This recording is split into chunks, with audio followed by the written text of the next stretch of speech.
What's going on, guys? RandomEd787 here. Yeah, I know. It's been a while. So, I thought I'd just do a quick little reaction video to this feature discovery series on gliders, since I am actually training to be a glider pilot right now as we speak. I've been training since late July, and I'm making good progress on it. I've been sort of just recently landing my glider with one of my instructors, so thought we'd give this a look and see where it's going and see just how much my knowledge is paying off here. Alright, let's take a look.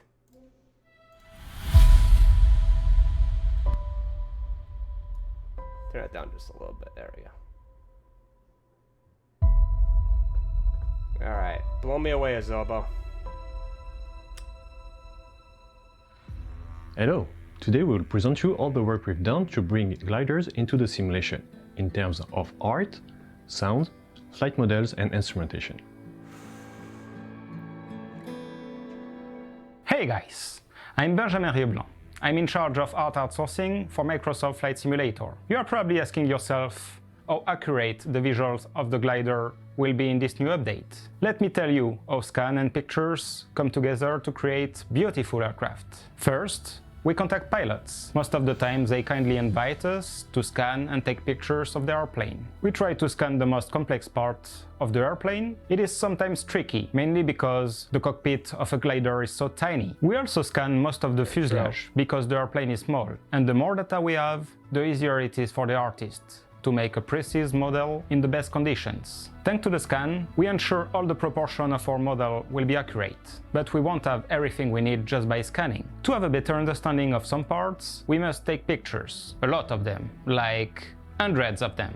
This way, we are sure we have all the details of the interior and the exterior. Once the artists have all the reference they need, they will be able to work their magic to make sure the visuals in the game will be as realistic as possible. I hope you will enjoy the work achieved on the visual of this glider. For the audio design, our approach was mainly focused on the wind flow, dealing with all the different wind noises that we can identify in flights relative to the glider behavior. But before doing any design, we needed to experience gliders and feel how they behave in real life, get some precious feedbacks from pilots, and as usual, record many in-flight cockpit references. We simulated the wind flow using wind sounds that we connected to variables based on the aircraft physical movements and aerodynamic wind to make it feel more alive. There's the Austrian.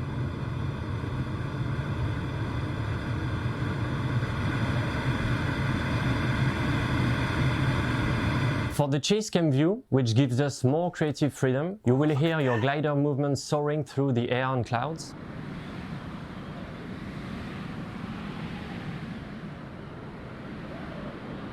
Ooh, that looks terrifying.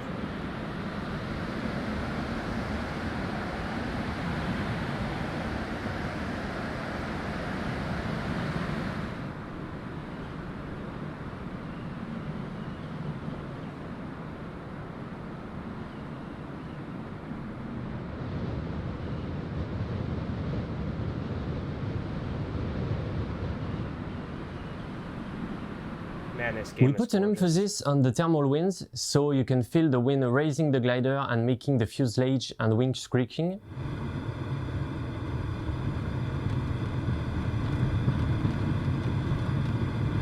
Wow. That's good. They're working on the thermals, so even though they're technically already in the game.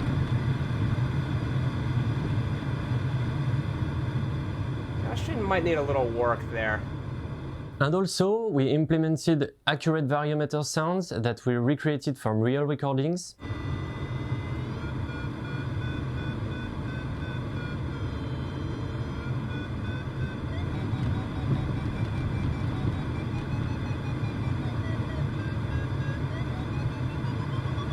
We paid specific attention to the different surfaces you're rolling on, so it will sound different depending on the glider acceleration, giving more depth to the immersion. You almost had a light post there. Finally, we also designed the different kind of launch methods specific to gliders. Oh, they do the winch? That's awesome. can even see the winch. Dude! Soaring is a very different experience than flying a motorized airplane, an experience that brings a new gameplay, instrumentation, and flight techniques. In terms of gameplay, you will be able to choose between two different launch methods to take off, a winch or a tow plane. We improved the thermal generation under clouds and over hot ground surfaces. The sunshine, the temperature, the sky conditions, and the ground surface type will have an impact on your thermal frequency and the strength. Flying in summer or in winter, at noon or sunrise, will not be the same. A new option in the weather panel will allow you to display the thermals and see where you should fly next. A glider is staying in the air relying on two different sources of energy. First, the potential energy, the height above the ground, and the kinetic energy, meaning the airspeed. A classic airplane variometer will show the exchange of energy between the two, but a more relevant information for the sailplane pilot will be to show the actual energy losses. How much do you burn your fuel? For that, gliders are equipped with a total energy variometer, compensated to react to acceleration and deceleration. One of the more noticeable effects is the needle that will not move on short stick input like a regular variometer. Flying trim in still air, it will always show a negative value, because the glider is always in a constant descent, therefore burning potential energy. Sailplanes can fly for a long period of time or over long distances using the thermal energy to reload their potential energy bucket. It's like having unlimited fuel. You can also find a NATO variometer that will simply remove the normal sink rate of the aircraft from the reading, meaning that in still air, soaring at the optimum speed, the reading will be 0. For a more technical gameplay and flying technique, you will not only have to find the thermals, but you will also have to adapt to them to get the better performances. The idea is very simple. If you expect strong thermals, then you should fly fast between them. If you expect weak thermals, then you should fly slowly to keep your altitude and need to climb less within the next thermal. In the instrument, you will find the polar of your sailplane. The optimum flying speed shown on the graph will change dynamically based on your weight. Drop the ballast and you will see the effect on the speed to fly. But you can also enter the average thermal strength expected, known as the MAC-ready setting, to calculate the optimum speed to fly for that day. Soaring will bring you new skills to observe, understand, and play with the atmosphere environment, flight techniques to always stay at the optimum, and strategy on how you will manage your energy. Have fun! Oh my gosh. Yep, they're sparing no expense here. Okay. This is awesome, and especially for someone who's trying to become a glider pilot, this is really great. I do practice a little bit of soaring in the game currently with the Discus, with the Got Friends Discus 2, which is really good. You should download. There's a free and payware version for it if you want to get a feel for gliding. Absolutely download Got Friends Discus 2. It's awesome. And the thing is, there's already technically thermals in Flight Simulator, but I'm glad that they're making vast improvements to them. I'll just go ahead and maybe scroll through the video a little bit here. There was some really cool stuff here. The only little nitpick I got is the yaw strain. I feel like it could be a little bit better. The one area I'm concerned with is one thing about gliders that's different from airplanes is the adverse yaw. And in case you don't know what adverse yaw is, I'll demonstrate it with my protein shake cup. So if you see me turning here, adverse yaw is when you turn, the plane will yaw in the opposite direction, and to counteract that, you gotta for this particular turn, you would need to put in left rudder, and then you need to put in right rudder, and so forth. Gliders have a lot more adverse yaw than a regular airplane does, and believe me, taking my gliding lessons, I sometimes still struggle with it just a little bit. Just to get that right amount of rudder in there. Because one thing I noticed with the Got Friends Discus 2 glider, sometimes it's not always consistent. I hope with this, it really requires me to use a lot of rudder because coordinated turns in a glider or just in flight is very crucial. In fact, even in straight and level, you got to keep using the rudder a lot. Your feet are never off the rudder pedals when you're flying in a glider.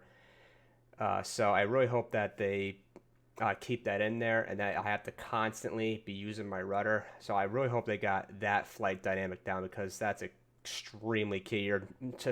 You're rarely not going to be using your rudder unless it's like an insanely smooth day in the skies, which I've had a few. I've had a few, but when you got a lot of thermals up there, which I did have twice so far, where I got a lot of lift, you gotta work that rudder just as much as you're working your controls. It's gliders are that sensitive. So far I'm very impressed with what I've seen, and I'm gonna be probably spending hours just soaring in Flight Simulator. I already did with the Discus 2 glider, and I love that they're providing a winch and a tow plane. And I'm happy that there's going to be a tow plane because flying behind a tow can be challenging, but I've gotten good at it. It doesn't even faze me anymore. When I did it the first few times, I was trying not to piss my pants a little bit. But that's what practice makes. It makes perfect, or at least close to it. So how far am I in the video? Okay, about 10 or 11 minutes. I gotta end it here. So anyways, guys, let me know what you think about this in the comments below. And just to let you know, yes, once again, I will be streaming the day this update comes out. I will be live streaming that. Don't worry about it. I know I'm barely on YouTube anymore, but don't worry. I'm still committed to that. So I'll catch you guys all soon. Happy flying. Peace out.